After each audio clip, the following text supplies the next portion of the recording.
I am Neha. आज करेंगे हम class 11 business studies and topic है हमारा आज का functions of warehousing. And guys, इस चैनल पे हम जितनी भी वीडियोस करेंगे वो सभी एनसीईआरटी की बुक्स में से करेंगे।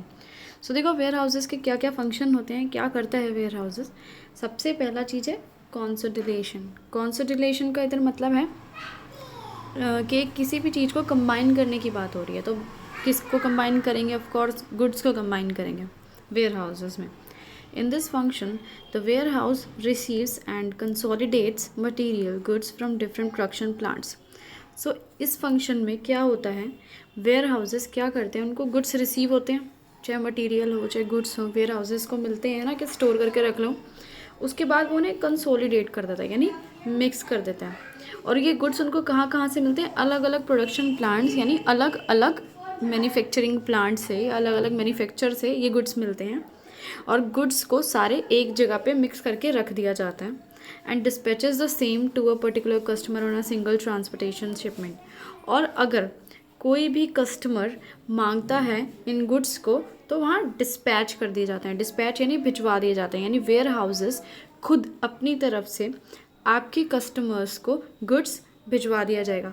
सिंगल ट्रांसपोर्टेशन शिपमेंट का मतलब है चाहे 10 मैन्युफैक्चरर के प्रोडक्ट्स हों, लेकिन अगर कोई एक कस्टमर मांग रहा है तो सिंगल यानी एक ही बार में सारे गुड्स उस तक ट्रांसफ़र कर दिए जाएंगे, डिस्पैच कर देंगे। जैसे कि एक यहाँ पे वेयर हाउस है, ठीक है, उसमें एक ABC 3 मैन्युफैक्चरर ने अपने प्रोडक्ट भेजे और एक कस्टमर था, उसको तीनों ही मैन्युफैक्चरर के प्रोडक्ट्स चाहिए थे।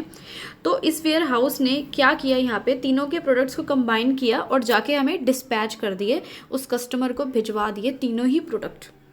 चलो आगे बढ़ते हैं। नेक्स्ट है ब्रेक द बल्क। बल्क मतलब होता है बहुत ज़्यादा क्वांटिटी की बात हो रही है, ब्रेक मतलब तोड़ना, तो क्वांटिटीज़ को तोड़ना या उसको डिवाइड करने की बात हो रही है।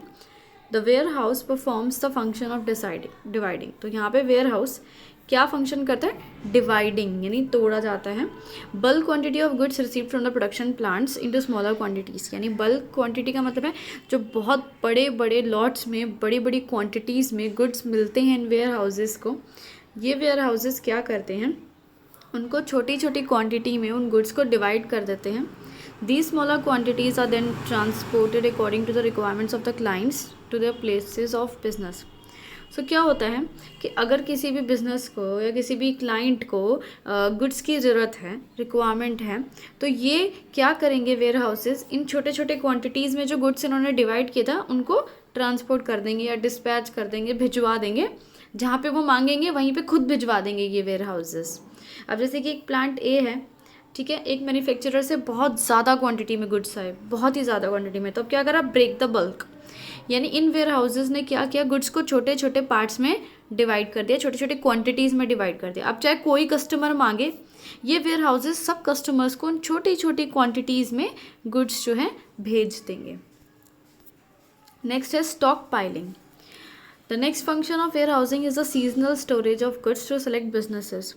अब इसमें क्या है, इस फंक्शन में सीजनल स्टोरेज की बात हो रही है।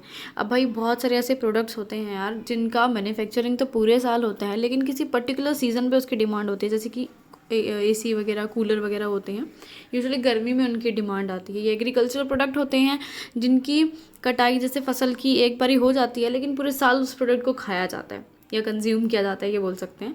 तो क्या करें फिर उन गुड्स का, तब तक जब तक कि यूज़ में नहीं आ रहे हैं, स्टोर करेंगे उनको। कहाँ स्टोर करेंगे? वेयर हाउसेस में स्टोर करेंगे।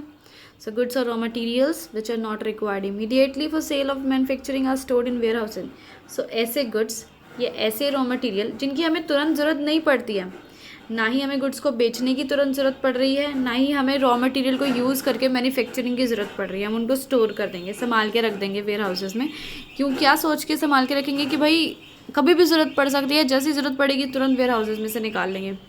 दे are made available to business depending on the customers demand. और जब भी कस्टमर की डिमांड आएगी हम उन्हें अवेलेबल करा देंगे, यानी उन वेयर हाउसेस में से निकाल लेंगे। Agricultural products which are harvested at specific times with subsequent consumption throughout the year also need to be stored and released in lots.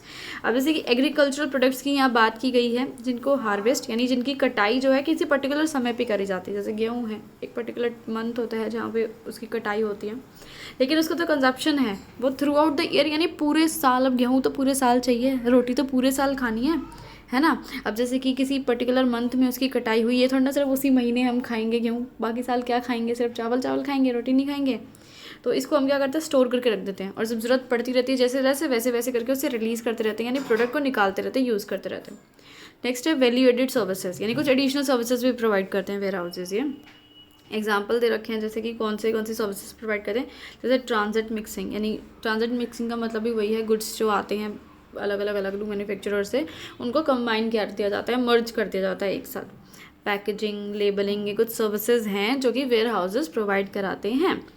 Goods sometimes need to be opened and repackaged and labeled again at the time of inspection by the prospective buyers। यहाँ पे एक word लिखा हुआ है prospective buyers। इसका क्या मतलब है, जो अभी फ़िलहाल हमारा बायर नहीं है, उसने हमारा प्रोडक्ट खरीदा नहीं है, लेकिन हाँ इंटरेस्टेड है वो हमारे प्रोडक्ट को खरीदने में, ठीक है, वो हमारा प्रोडक्ट चेक करना चाहता है, फ्यूचर में हमारा कस्टमर बन सकता है, वो होता है प्रोस्पेक्टिव बायर। तो कभी कभी बायर्स आते हैं, ठीक है, और गुड्स को ओपन करते हैं, चेक करते हैं, मतलब इंस्पेक्शन करते हैं कि गुड्स की क्वालिटी कैसी है, अच्छी है या नहीं है। अगर अच्छी लगती है तो ख़रीद लेते हैं, ठीक है, अगर अच्छी नहीं लगती है तो नहीं खरीदते हैं। तो फिर क्या करेंगे, उनको दोबारा से पैकेजिंग करेंगे, दोबारा उनकी लेबलिंग करेंगे। ये काम कौन करता है, वेयर हाउसेस। दोबारा बताती हूँ, एक वेयर हाउस है, उसमें गुड्स रखे हैं, कस्टमर आया, उसने गुड्स खोले, गुड्स चेक करे, अच्छे लगे तो वो खरीद के ले गया, अगर उसको नहीं समझ आया तो वो गुड्स वहीं छोड़ गया। तो वेयर हाउसेज अब क्या करेंगे, उन गुड्स को दोबारा से पैकेजिंग करेंगे और लेबलिंग करेंगे, क्योंकि वो नहीं बिके। Grading according to the quantity and the dividing goods in smaller lots is another function. Grading का काम भी करते हैं, मतलब अलग अलग साइजेस के अलग अलग क्वालिटी के अकॉर्डिंग जो है ग्रेड्स दिए जाते हैं। या जैसे कि मैंने बताया कि गुड्स जो है बहुत ज़्यादा क्वांटिटी में आता है तो उनको डिवाइड कर दिया जाता है छोटी छोटी क्वांटिटीज़ में, ठीक है, ताकि जब किसी को ज़रूरत पड़े तो वो छोटी सी क्वांटिटी हम तुरंत किसी को भी भिजवा सकें। नेक्स्ट है प्राइस स्टेबलाइजेशन। अब प्राइस को स्टेबलाइज करना है, यानी प्राइस को ऊपर नीचे फ्लक्चुएट नहीं होने देना। उसको कैसे कंट्रोल किया करते हैं, ये वेयर हाउसेज हेल्प करते हैं कि प्राइस एकदम बढ़ ना जाए, एकदम गिर ना जाए किसी प्रोडक्ट का। Bye adjusting the supply of goods with the demand. किस चीज़ को एडजस्ट करते हैं, गुड्स की डिमांड और सप्लाई को एडजस्ट करते हैं। आपको पता है ना, डिमांड और सप्लाई की वजह से ही प्राइजेस अप डाउन होते हैं। क्यों, डिमांड बहुत ही ज़्यादा है, सप्लाई नहीं है, तो प्राइजेस एकदम से बढ़ने लगेंगे, क्योंकि डिमांड ज़्यादा है, प्रोडक्ट महंगा हो जाएगा, है ना। सो यहाँ पे क्या लिखा है, demand situation warehousing performs a function of stabilising prices. तो इस तरह से जो है प्राइस को स्टेबलाइज करने की कोशिश की जाती है, स्टेबल करने की कोशिश की जाती है। Thus prices are controlled when supply is increase and demand is in slack. So price को कैसे कंट्रोल करा जाता है, देखो यहाँ पे लिखा हुआ है, सपोज सप्लाई बढ़ रही है, बहुत ज़्यादा सप्लाई हो रही है, प्रोडक्शन बहुत ज़्यादा हो रही है, लेकिन डिमांड स्लैक यानी बहुत ज़्यादा गिरती जा रही है डिमांड। तो क्या करें, अगर एकदम से सप्लाई को मार्केट में निकाल दिया जाए, एकदम से प्राइस गिर जाएंगे। क्यों, क्योंकि सब लोगों के पास माल है, हर दुकान पे माल मिल रहा है, लेकिन कोई खरीद ही नहीं रहा, तो लोग सस्ते में बेचना शुरू कर देंगे। तो इसके लिए क्या करा जाता है, वेयर हाउसेज में संभाल के रख दिया जाता है जो भी एक्स्ट्रा प्रोडक्ट होता है, और जब डिमांड आती है तब निकाला जाता है, ताकि प्राइसेस एकदम से बढ़िया गिर ना जाए। नेक्स्ट अपना पॉइंट है, और लास्ट अपना पॉइंट है financing. Warehouse owners advance money to the owners on security of goods. अब वेयर हाउस के जो ओनर्स होते हैं, जो वेयर हाउस के मालिक होते हैं, वो भाई पैसा भी देते हैं गुड्स के ओनर्स को, अगर ज़रूरत पड़ती है तो। भाई एडवांस का मतलब ही यही होता है, जैसे लोन या क्रेडिट पे पैसा दे देना।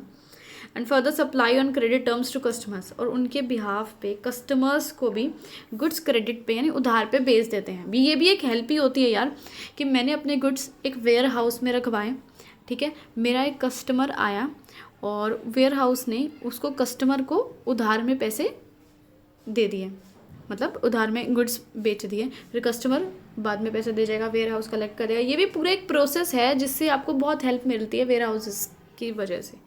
ठीक है, सर वीडियो खत्म।